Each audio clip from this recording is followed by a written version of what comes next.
Gentlemen, it's time for Justice Conversation, right here on Usala Radio, with your host, Brian O'Neill and Luis Gonzalez.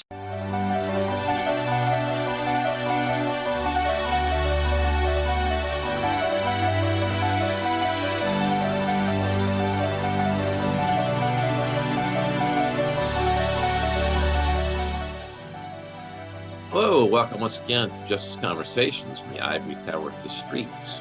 Your host, Dr. Brian O'Neill, Luis Suave Gonzalez, and our guest today is Leah Small. She is the business owner of Heart of the City Water Ice. And Leah has going to offer some of her background information and also talk about why she's connected to the criminal justice system today. Of course, there's all kinds of other things going on in the criminal justice world tonight and tomorrow. Rampant protests all over the country. And I guess we'll take a little bit of a break from that and bring you some more positive news. So, Leah, how long have you been a business operator in Philadelphia? Talk a little bit about your business. Well, the business, I actually started it about 2 years ago with just a little cart. But now this year I'm opening up the big water ice house. It is mobile, also connected to the back of a truck. And you can park it at available locations. Well, actually the coronavirus, it kind of set us back a little bit. So right now we're still more like in the neighborhoods opposed to in University City where we were planning on setting up. But I'm sure once the world open back up, we'll be right in the area. But we're available for all events also. So, and you want to book us for water ice, we can come right out to your location. It isn't hard. You just go on my page, Heart of the City Water Ice, and you just leave a message there. We'll be right at you. Outside of that, in reference to the criminal justice system and how I'm connected to that, I have someone who I consider my son. I consider him my son because I raised him since he was 14. And he was given a life without the possibility of parole all in one day. It was very unjustly, very unjustly. I mean, it was no evidence. We had a public defender at the time, but everything, even his judge, and I'm not sure if you guys are familiar with judgment they use, but she even had to recuse herself from the stand. And there were a few lawsuits, and a guy already came home off of, it's called jury misconduct. And they're actually overturning a few cases on that in reference to, but hopefully I'll get to my son sometime soon. So that's just opening up with that. And how long has your son been incarcerated? Convicted? Yeah, he's been in there. It'll be 12 years this October. And how old was him when he went in? He had just turned 19. He went in on his 19th birthday. How old was me? Wow. I mean, how old was I, or how old was he? No, he was 19. No, he, not you. He. Wow, fairly young. No, he was 19. I mean, yeah, just turned 19. Yeah, I know that's still young, 19. Yeah, it's still young, 19. I'm familiar with the criminal justice system at a deeper level, and I can say that to be convicted and try all in one day, it's really should be unconstitutional. It should be unconstitutional, But yeah, they take minorities, blacks and brown people, and put them through this process all in one day. And next thing you know, the next day you're serving life. You spend more time in the county jail waiting to go to court than you do to be tried for the accused crime that you're incarcerated for. So I understand that system. Yeah, his case. And this is why we do these shows. We do these shows because we understand that there's a lot of people out there that's going through the same thing. And a lot of them feel like they're alone, like they don't have a voice, you know, and we try to do what we do with our show by giving a platform to the people that, because we have a lot of viewers, a lot of listeners, and sometimes you got to speak about it and let people know that it was an unjust conviction. And right now is the time. Right now It was we have very unjust. a prosecutor. Yes. Right now we have a prosecutor that's really not too popular in the city, but it's unveiling a lot of them old convictions that was unjustly. He's reversing them. So, you know, let's see what we could do to try to get your son some justice. I hope so, because here's Did he have the part that gets me the most. The DA kind of like railroaded us. It was crazy because she even has gotten arrested after the fact. I'm not sure, her name was Nichols. It was Nichols. I forget her first name, but she actually, if you look into it, she's the DA, the assistant DA that falsified information on her cop boyfriend at 55th and Pine in reference to a stolen vehicle or something like that. So she falsified some stuff. She got arrested. She's no longer the assistant DA. Yes. But she actually lied. She actually lied and said that we were intimidating the witness. So the day that the witness was actually supposed to take the stand, she had us all railroaded out the courtroom. Nobody could come back in. They did allow me to come back to the criminal CJC downtown because they said I was the parent of the person on trial. So they actually allowed me back in. But he never got to, look his accuser in the face. So they used what they called a written affidavit from the person that was which was his friend. His friend ended up saying, okay, it wasn't me, it was him. This is what happened. So he supposed to turn state evidence on him.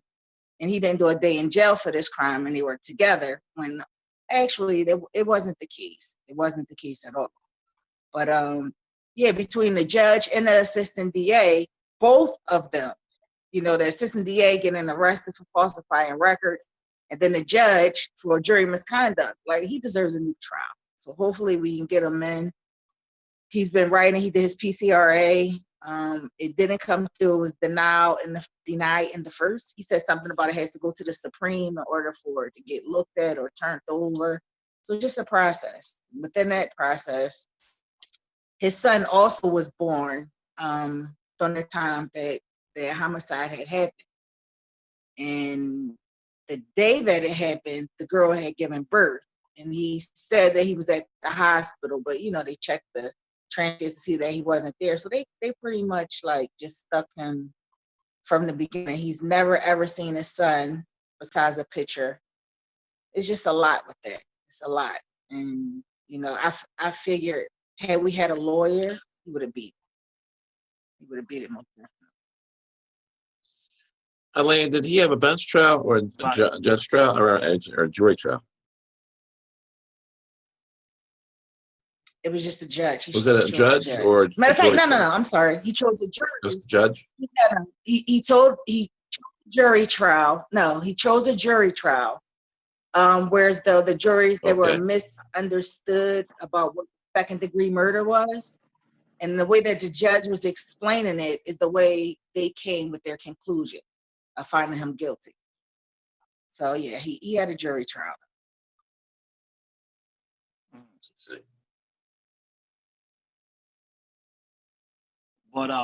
But yeah, you say that his son was born on the day he went in. Yeah. Right? Yeah. And the importance about that is that that's what's wrong with our criminal justice system today. We have multi-generationals of Black and Hispanics going in and out the system, right? And right now, we have to do all we can to make sure that he connects with his son, because statistically, if he don't, and his sons don't have that backbone and that support from the father, man, it could be dangerous for the son. It could be dangerous. I seen in my 31 years of incarceration, I seen fathers and and sons and grandfathers all in one cell block, meeting for the first time in person. So it is important that we at least try to make that connection between them two, even if it's right now it's digital visits, because there's no contact visit. Even if it's a digital visit where he can see his son move or something like that, but that connection has to be done. You know, he can't be in prison for 20, 30 years without seeing his son. That's not going to work for no part, for all parties involved. You know, so, but yes, this is why we do these shows, because, you know, people don't understand that when you go into the criminal justice system and you go in with a PD, which is a public defender, and you don't have the right resources to put up a good defense, the odds are against you. You're most likely going to get convicted. And first degree and second degree in the state of Pennsylvania carry the same weight. Like without parole, which is you die in prison. Basically, that's what he was given, life without the possibility of parole. Right, and it is extremely hard in the state of Pennsylvania to come out of a life sentence unless you get a new trial or a pardon. It is extreme. It's like hitting the lottery. It's extremely hard, you know. So we have to keep his name in the public. We have to put his case out there. We have to keep the pressure on the district attorney's office to somebody that listen and reopen the case and investigate the case. Because if they don't, time will fly, you know. We don't know if we're going to get another district attorney like Larry Krasner that's more understandable to what's going on in urban communities and looking at these old cases. But like I said, I spent 31 years. We don't want nobody else to spend 31 years just to get a little bit of justice, you know. And time flies when you're locked up. Time flies. Lee, was your son offered a plea deal? Was he offered a plea? He was. At the beginning, he was offered a plea. I feel partly like it's my fault. I told him not to take the plea because he was innocent. You know how everything happened that night. In my eyes, at the time, I just thought, well, you take it to trial, I'm sure they'll know that you were innocent, and you can beat it. So why plead to something and take 20 years they were offering him, and you didn't do it? So I figured he had a better chance in court, and they ended up nailing him to the cross. Lynn Nichols, that was her name. Lynn Nichols, the DA, the assistant DA. I think her name was Lynn Nichols. But yeah. But you know what? You have nothing to feel guilty about. You had nothing to guilty about because you did what a mother would do. You know, I was offered 5. I ended up doing 31. You know, so it's nothing to be guilty about. It's just the reality of the thing. But let me ask you this. You said he's innocent. Do we have evidence that could prove? Because if he is innocent, we can start building a case. And trust me, right now, in today's time, when you put it out in social media, the people in power will listen. They will listen if the power is on. Here's the crazy part. You know, if there's evidence. This is but it's no evidence. Okay, hey, Doc, here's the thing. This is what we have. Hold on for a minute. Hey Doc, we gotta mute our mics when somebody's speaking so they can hear it. All right. Hey Doc, when somebody's speaking, can we mute the mics so people can hear? You hear me, Doc? Shit. Hey, Doc. Get in there. Yes, I hear you. Leah. I can hear you. Get ahead, Leah. You were speaking. Oh, yeah, Leah. yeah. I'm sorry. Uh, Yeah, can you hear me? Can you hear me? yeah. Can you hear me? Yes. Oh, okay. Now I was saying, as far as the Yes. evidence, the only thing that we do have is there were two witnesses. Now here's the thing: there was a young lady walking with the guy who was actually gunned down. She could not even identify him as being the shooter at the time. Then we have two witnesses from the Sunoco gas station and one from a New Star pizza place, where they described the shooter as being heavy set and light skinned and kind of tall. See, they messed up the description. He's tall, he's dark skinned, and he's not heavy set. But the person that he was with was lighter and heavy set, but just a little shorter than he was. So, they kind of botched the description. Now, this is the evidence, because they're like, okay, well, the shooter was the heavy set guy, the lighter heavy set guy. This is what one witness said. They never put that witness on the stand. They only did it at the hearing, at the preliminary. So this witness never got on stand during the time of the trial. The young lady at the same time, they didn't use her during the trial because she said she couldn't identify the shooter. But yet she was with the person that was gunned down, so she should have been the one able to identify my son as the shooter at the time. None of that took place. The one thing we did have his clothing. It's been so many years. They were at his old girlfriend's house. I asked her for it. I don't think she has them anymore. Where he was like, find the clothes, because it should be like gunpowder residue or even blood. Nothing, try to get my clothes so you can turn them in so they can see that we didn't, that it wasn't him. Because I guess he's saying it would be DNA on the clothes stating that he was the gunman. But I couldn't get to those clothes. But they had no gun. They had nothing. They had nothing but the word of his friend. That's what they used against him. His friend that said, "Hey, I was with the guy and he did it." And then once they were arrested, the guy wrote him a letter while they were in prison, apologizing, saying he was sorry for ever telling the cops that he did it. He was wrong. So he did end up giving a letter to a CL at CFCF at one point. I like kind of yelled at him because he gave him the original, but he gave it to a CF from the guy. So this is like all of the stuff that we had, but we have nothing pretty much. So it's just one of these cases that's it's kind of bad in a way, because we really didn't have the stuff. They say here's this, here's the clothes, here's the letter, because everything was like given and disappearing. So What happened to what happened to the fellow that was with him? He's actually in prison for something else. Okay. But at the time, did he get any consequence? No, he first, I think it made the paper. He got, what do you call that when you get on this perjury? He got a perjury charge at first. And then they let that go. They took that back.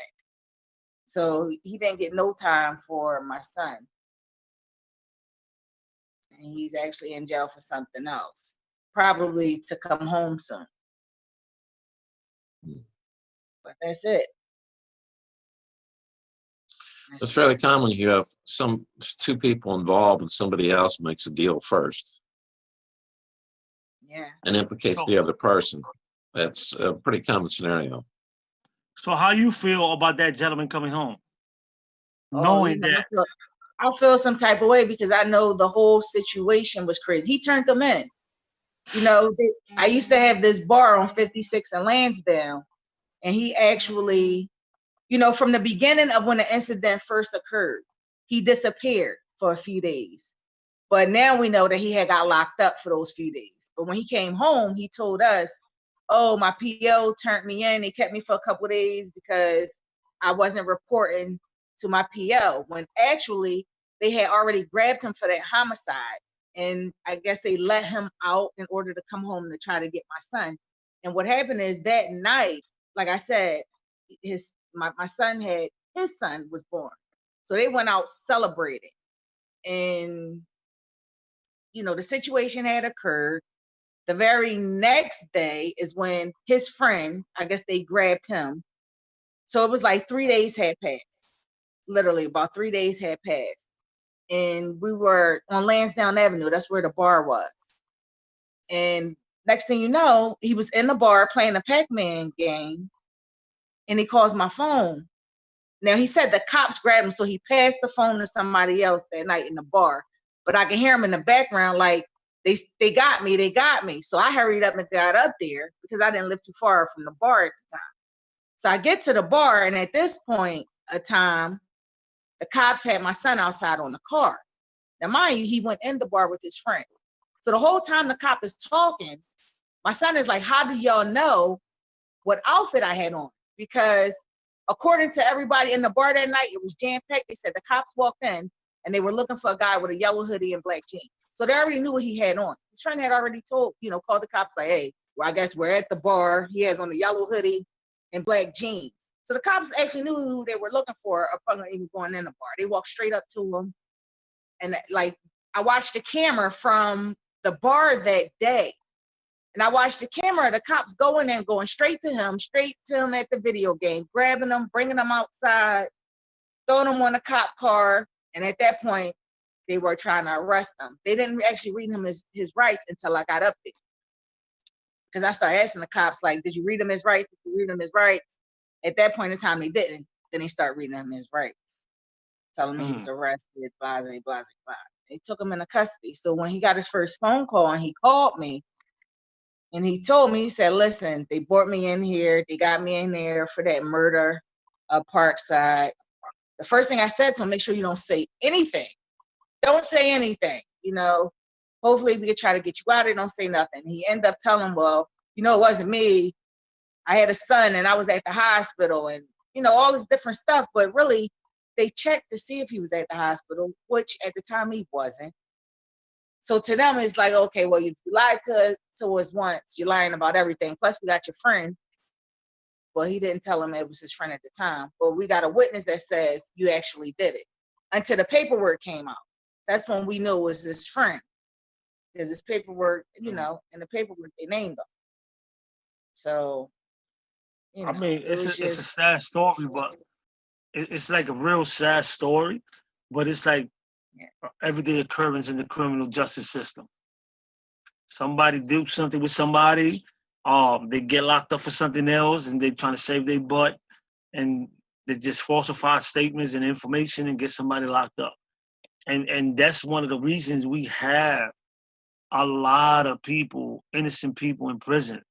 And it takes decades to really prove that kind of information. What I'm saying to you from experience is that this can't be a one conversation, one day.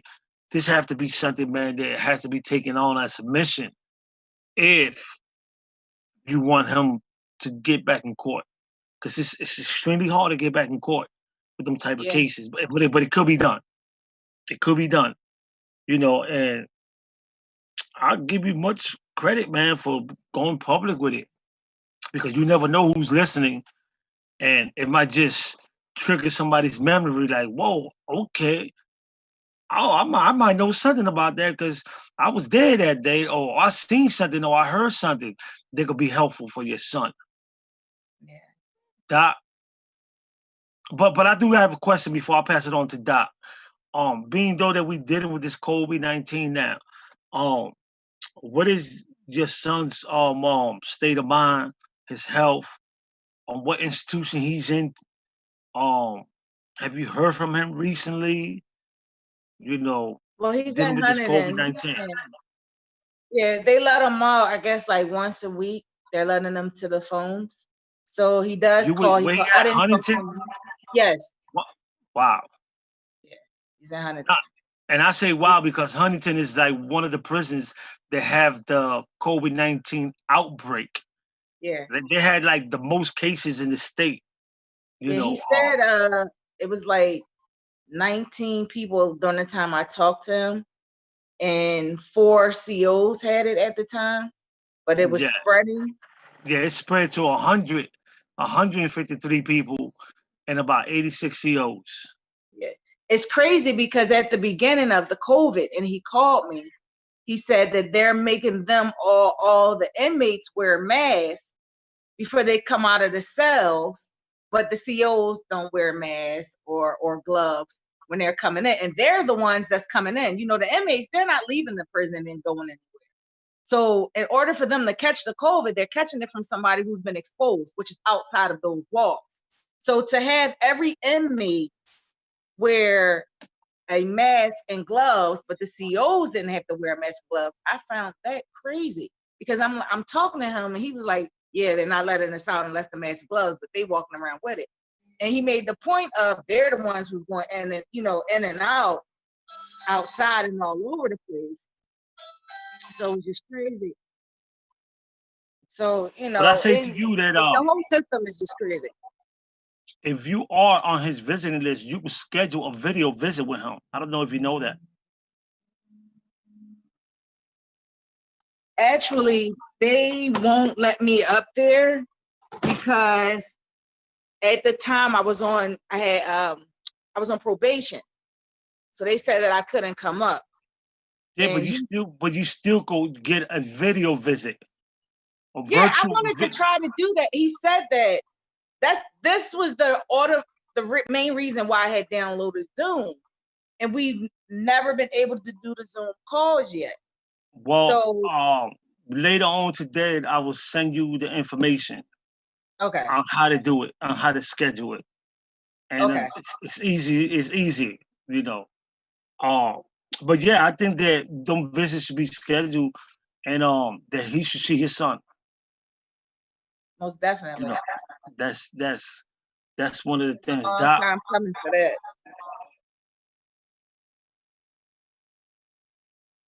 Doc, I can't hear you, Doc. Doc, you muted, Doc. Okay. I was just checking out the coronavirus data, the latest data on the Department of Corrections website. And the testing we're looking at here, we're looking at a very small amount of overall tests. If you look at the total number here, 245 positive tests, about 2,300 negative tests, 34 pending. But that's such a small percentage of the total number of those incarcerated in the state. And we look at Huntington, we just mentioned, they have 165 positive, 67 negative. If that's a total number of tests, is quite small, the whole population of the facility. The same thing with SCI Phoenix, which also has high numbers. But again, we're talking only a handful of overall tests for the entire community there. Even the staff are not looking at a huge number of tests being performed. Look at the state totals for tests, and we're looking for the staff tests. Oh, it looks like about 174 positive tests, 488 negative ones, 116 pending. That's a rather small proportion of the entire staff of the Pennsylvania state. So that to me tells me that we don't really have a handle on what the extent of what's going on even in these facilities. We just have a vague idea at this point. And that's the latest data that was released from the Department of Corrections of Pennsylvania. They have a plan to slowly reopen the prisons. That is for visitors. Right. They have 5 levels, level 5 being the most restrictive, level 1 being the least restrictive. And right now they have several facilities on group levels 4 and several on group 3. The video visits you mentioned are held 7 days a week. They've conducted over 45,000 video visits thus far. And that's something they're attempting to do.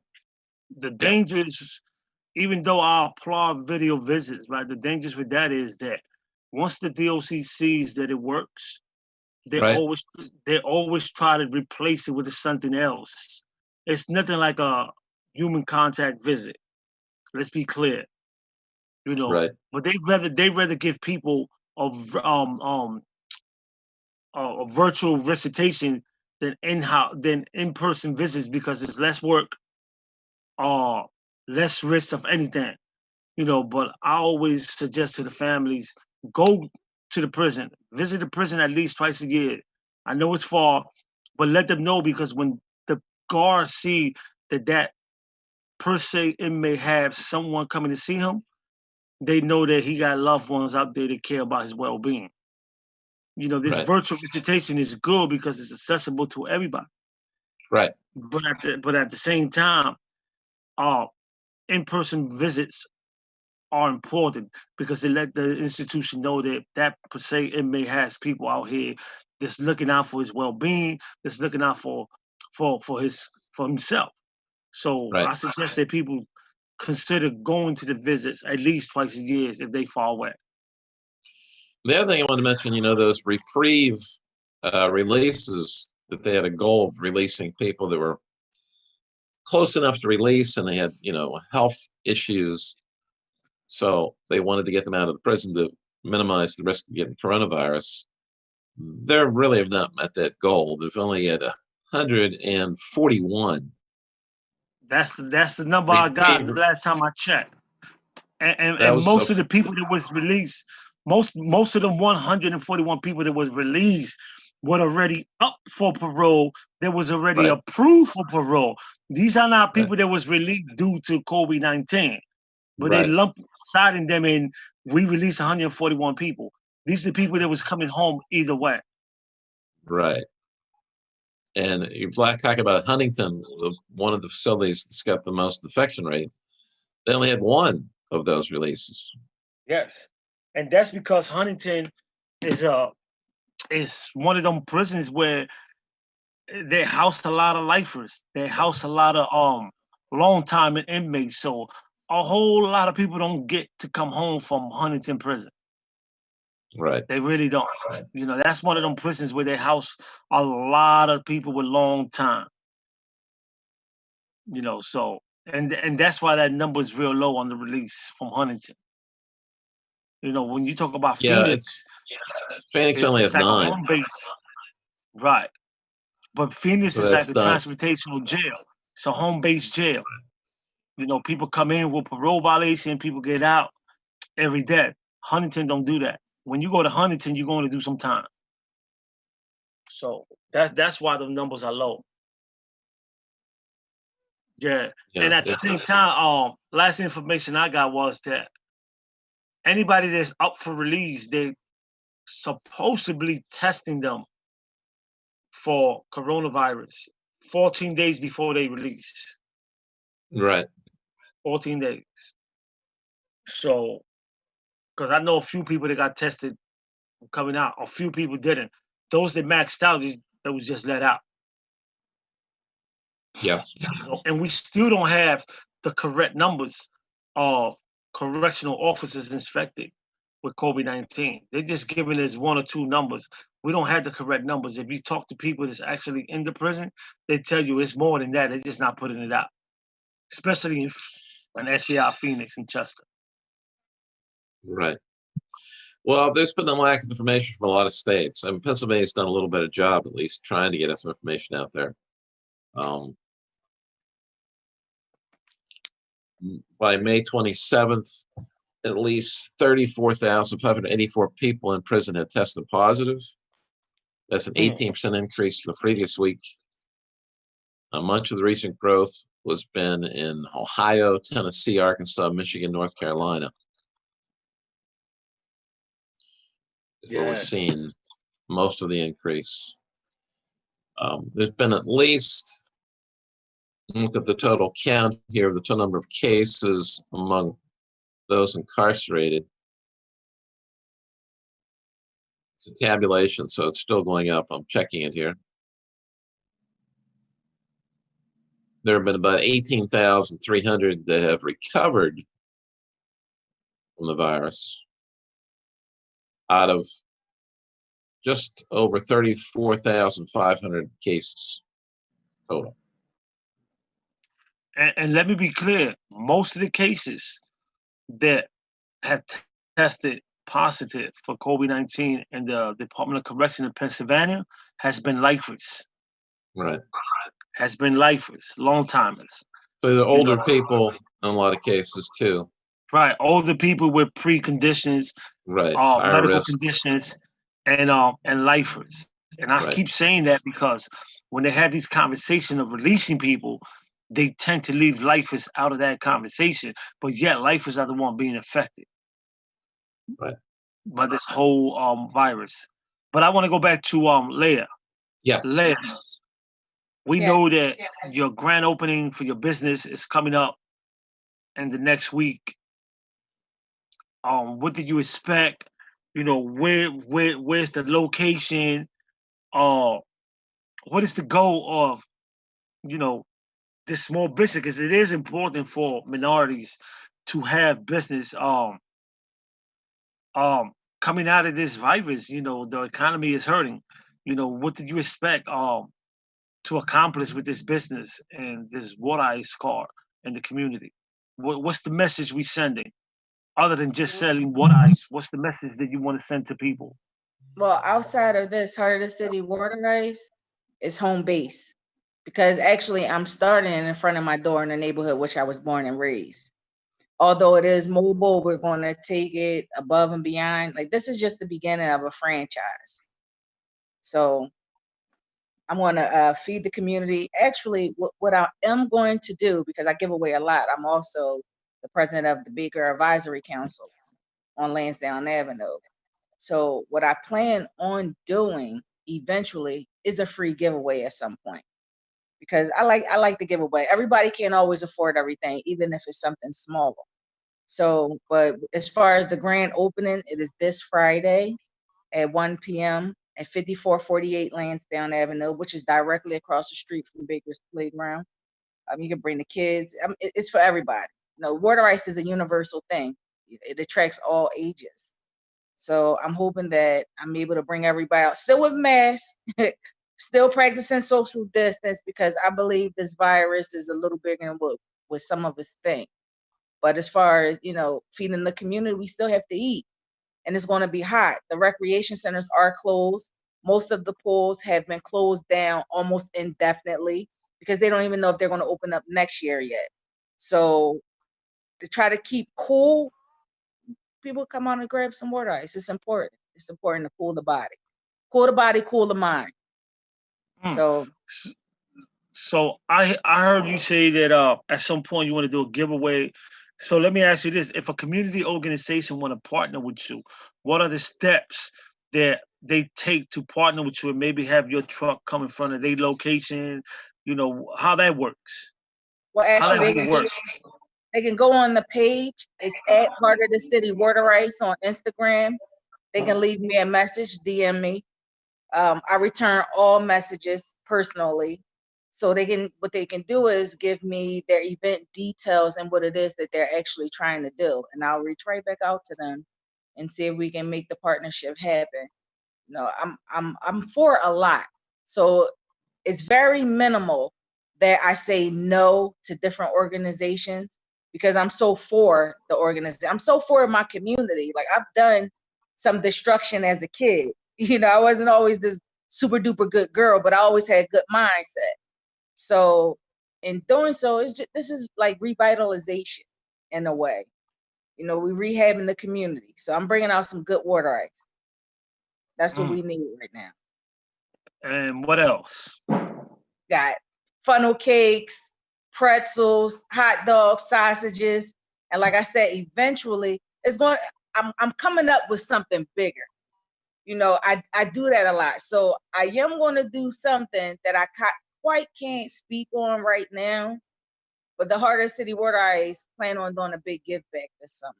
So I'm going to post it. I'm going to date it. And, you know, it's futuristic at this point, but it's coming. And it's going to come this summer. So just stay tuned for that. But right now, Heart of City Water Ice grand opening is going to be next Friday. Okay.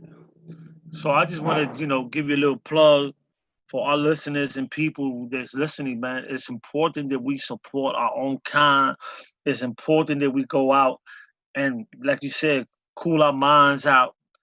And it is important to know that this is coming from somebody that's directly affected by the criminal justice system. Yeah. It's not all about they did us wrong. It's about trying to come up with the economics to do better in our community. And I see that that's what you're doing. I see that you like to give back. You are involved with different organizations. And it is important that people know that, because a lot of time we got these businesses that come into our community and suck the blood out of our community. They take our dollars and take them somewhere else. This is a home-based business, local business, for the people, by the people. And I just hope that everybody come out next Friday and support it, because if it was you, we'd be doing the same thing. Yeah. You already know that. Absolutely. And if we wasn't dealing with the coronavirus, we'd be doing a live show from down there, because we into that. But however, we just want people to know that you got to come out and support. Even if you just buy one water ice. I told Leigh I'm only spend $10 because I'm cheap like that. $10 is a lot at the water ice stand, so that's cool. but I'm coming out, and I'm coming out for the simple reason is that I like to see my own people grow. I like to see my own people create their own. We see what's going on around the country. We see the hate that's going on around the country towards our people. And the same way we line up to buy water ice and all these other water ice places that don't invest a dime in our community, it's the same way we got to line up when you park that truck down there and support it. And support it. Because we cannot say we ain't never gonna get nothing if we don't support what we have. Philly support Philly is the motto. Yes. Philly Yes. support Philly. And Doc, I'll pass the mic to you, Doc. Well, I want to ask Leigh, when did you hit on the idea of the water ice? How long have you been doing this? It's crazy because the first water ice stand that I had was about 15 years ago. About 15 years ago on a porch. And then it kind of grew a little bit. So I ended up renting like this garage behind this store right off of 50th and Thompson. And it worked. But I was so young. I think I had a different mindset. Plus I had children at the time. So I was doing everything kind of by myself a little bit. So it became a little overwhelming. So I stopped for a few years. And then, like I said, about 2 years ago, we grabbed the cart. My brother actually called me and showed me like, hey, I got this idea. I got these carts. And, it was something that, being though I've already dabbled in the business, I kind of knew what to expect from it. Except this time, with the water ice house, it's like full-fledged. Now it's like 100%, we're going to make this a brand. We're going to start off small. And eventually, maybe we can do it as big, just as big as Rita's Water Ice has done it, going around, in different places, different locations, not just in the city, but because we are the heart of the city, and it's Heart of the City Water Ice, we plan on taking it to different locations. So this is just the beginning of a brand, of a franchise coming soon. So now, you don't do it year round then. You couldn't, right? In this area. Well, no. But what I am going to do, we're going to take it probably until November, December, and maybe only be off for 4 months. But I'm going to do like hot cocoa and pastries during the off season. Still the hot dogs and the sausages, but not the water ice. Now, once it gets cold. Once it gets cold, we'll be trying to warm up the people. Right. I mean, I think it's great.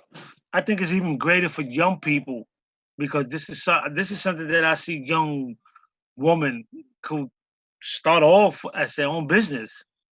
And believe it or not, I have a lot of experience with water ice and ice cream.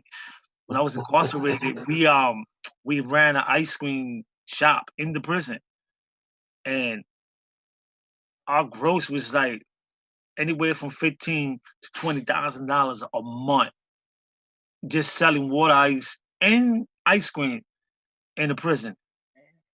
And that was just in a confined place. So imagine if we wasn't in a confined place, the numbers you could pull if you got the right product. Right. One thing that I know about ice cream and water ice, I don't care who you is, I don't care your dislike for whatever person, we all like ice cream and water ice. We all want to be cool off. And it's about the product, it's about the service, and it's about the location. And it's about the community support. You know, and that's why I keep stressing that we have to go out and support our own people. I mean, Rosati water ice is cool, but I want some Heart of the City water ice. Yeah, well, Why? we'll be supplying. We'll be providing. because Providing when and supplying the people. I just feel that when I eat a Heart of the City water ice is make me feel like I belong in this city, like I'm part of something.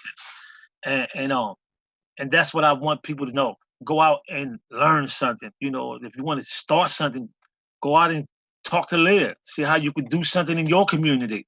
And who knows, maybe you can start your franchise like that. But come out and support it, because if we don't support it, then we can't complain about it. Absolutely. And the first thing is to not be afraid. People always ask me like, "Oh, you doing this and that?" That's because I'm not afraid. You know, I'm not afraid of failure. In order to fail in my book is to quit, and I don't quit. So Heart of the City water ice is that's why I keep saying it's bigger than just the water ice. It's the brand. It's the brand itself is what we stand for. We don't quit. We don't stop. We have the heart of the city. And as long as we have the heart of the city, we can keep it moving no matter what. So you can't fail if you don't quit. So that's really important for people to know. And that's just with life in general. It's not just with the water ice. You cannot fail if you don't quit. So whatever it is that a person is doing or trying to do, just keep doing it.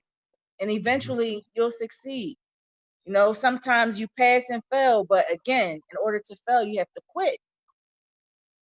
And that's what it is. I'm not quitting. This is the beginning for Heart of City water ice. That's good. So and you know, I want you to take a few minutes and really talk to the mothers and fathers. They have incarcerated loved ones in the prison. And I want you to let them know, you know, why is it important to support them and really stay in touch with your loved ones. Well, and how it feels to have a loved one in prison.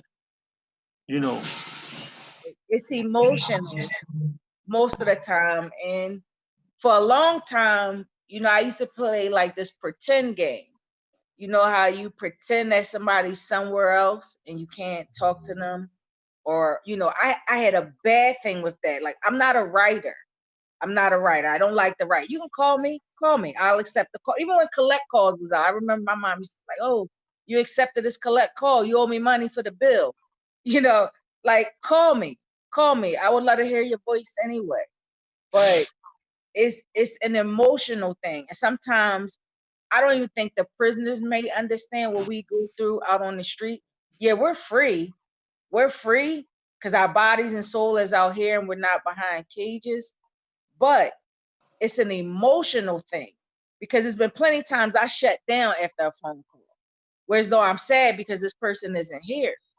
So they may not understand it. And you know, it's like some people in jail be like, "Oh, y'all out there living y'all life, y'all having fun," and I'm just sitting here. That's not always the case at all. You know what I mean? It's a lot of days when you sit and you just think about this person and what things could be or would be or maybe or should be. And it's bad because sometimes you lose relationships with people that are incarcerated just off of them thinking you're not there. So, you know, I had to kind of wake up a little bit. Again, I'm really not a big writer, but everything is so technical now. We have this technology where now we're able to do the face calls and we can phone. You can call me all the time, and you know what I'm saying. Some of the prisoners even have Facebooks and Instagrams, whereas though they're reaching out and sending messages, even the email thing. So it's good because that also creates an attachment where some people became detached from their loved one in prison. So I just think that for a lot of, especially in our community, because I feel as though statistically we have more of us in prison than anybody else, to understand that, hey, you know, I'm living for both of us out here. Because just like I'm doing this Heart of the City Water Ice truck, I'm gonna have to send some money up there, you know, put on some books too. So it comes both ends. You know, it's just sad. I just actually want my boy home. I just want him home so he can spend some time with his son and, you know, just be here. And part of this, and it's scary, I feel like at some point it saved his life. And that may sound strange and selfish to somebody else, but at some point I feel as though it saved his life, because some of the things that's going on out in these streets with these guys is ridiculous. It's ridiculous. So, you know, to get some rest, to say, okay, I know that he's safe and he's alive, although he's in prison, but it's not the same as being home. But I mean, you got to do what works for you mentally to try to make yourself feel better. I mean, it's hard. It's hard for the prisoner. It's hard for the people at home, and it's hard for his son, who's never seen his dad. So it's a lot. Yeah. So before we close, can you please give that location again? Heart of the If City anybody- Water Ice. The grand opening is this Friday, June the 5th at 1 p.m. at 5448 Lansdowne Avenue, which is right next door to Rite Aid. If you want to say that's the biggest landmark on Lansdowne Avenue besides Baker's Playground, that's right across the street at 54 for Lansdowne. And if anybody want to contact you, You can go to Heart of the City Water Ice on Instagram. Okay. You can reach me because I answer everything. Personally. So if any organizations out there, they want to do some events and want to give out some water ice to their people, contact Leah. She'll give you a nice deal. Bring that truck down there and serve your community. And I think that's a beautiful thing, because we need these type of businesses, mobile businesses, that will travel to different communities for these events. I think that will be. I would definitely. I'm gonna definitely push for my employers to bring you down Broad Street and give out some water ice. You know, work something out with you, because I just think that it's important. I'm gonna also push for Usala when we have our community radio shows, when we do the parks and stuff, to at least bring you down to 1 to 3 events.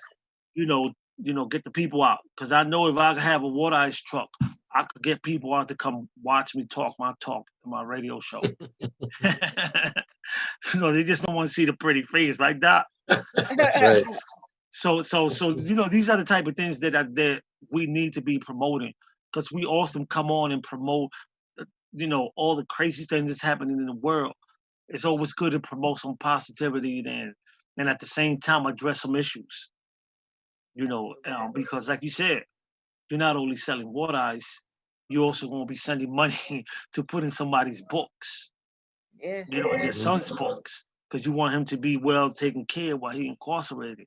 That means that the DOC will be taking some of your money. Let's be clear. They already are. About that. So it goes back to when we started, man. Like, we address issues that affect our community, and this issue affect our community. So we should come out and support anything that anyone is doing to better themselves in their economic situations. That is on you. I think what you're talking about is so key to folks making a transition from incarceration, is having a family connection and keeping that family bond intact. And sometimes it's really tough with the distance involved. You know, these facilities are not easy commutes, and now they're in lockdown, of course, because of the COVID-19. So overcoming those barriers and keeping the contact is essential for people like success when they come out. They have that contact. I mean, research shows that keeping the family bonds is a huge, huge part of the success of people coming home. And before we close, I also want to say, man, that the food truck business is a multi-million-dollar business, right? And there's not many minorities involved with it, Mm-hmm. right? Especially in Philadelphia. So to have someone to come up with the idea to have a mobile water ice store is major. I definitely want to buy into that franchise. You let me know how much. I'm definitely want to. I'm dead serious. I'm dead serious, man, because you know, I study this stuff. I know the food truck business is not letting us in. When I mean us, I mean people of color. They're not letting us in like that. Right. You know, so to have somebody in is important. And I also, you know, my mind started moving. I'm also seeing like this could be something that people coming home that want to start their own businesses could start off with to generate funds and capital. Might not be a year-round business, right? But in them summer months, you'd be surprised what you could generate if you run it right. Mm-hmm. Absolutely. Yeah. And with that, we thank you for being on the show. Thank you for having me. Just know that our show is being watched. It will be on YouTube. It will be on my Facebook. It will be on Usala Facebook. I'll send you the link. I want to thank Westchester University, our chief sponsors to the show. Mm-hmm. Our show is produced by Dylan, Dr. O'Neill. Mm-hmm. Thank you. You're welcome. Thank you. Suave Gonzalez. I'm not a doctor yet. I'm just somebody that's do what I do. I'm an artist. And to the people out there, just know, man, that take care of yourself, put that mask on, social distance, wash your hands. Because this COVID-19 is affecting our community more than any other community. And when you come out there Friday, make sure you have your mask and your dollars out. Bring your checkbook. Credit cards are accepted too, just so you know. You know, bring your checkbook, you know, buy some water ice, cool off, and socialize with people. We've been in quarantine for too long. I know y'all want to get out. Friday is the perfect day to do that. And you listening to a Justice Conversation. I'm Usala Radio. All right. Thank you. Thanks for tuning in, folks. So long.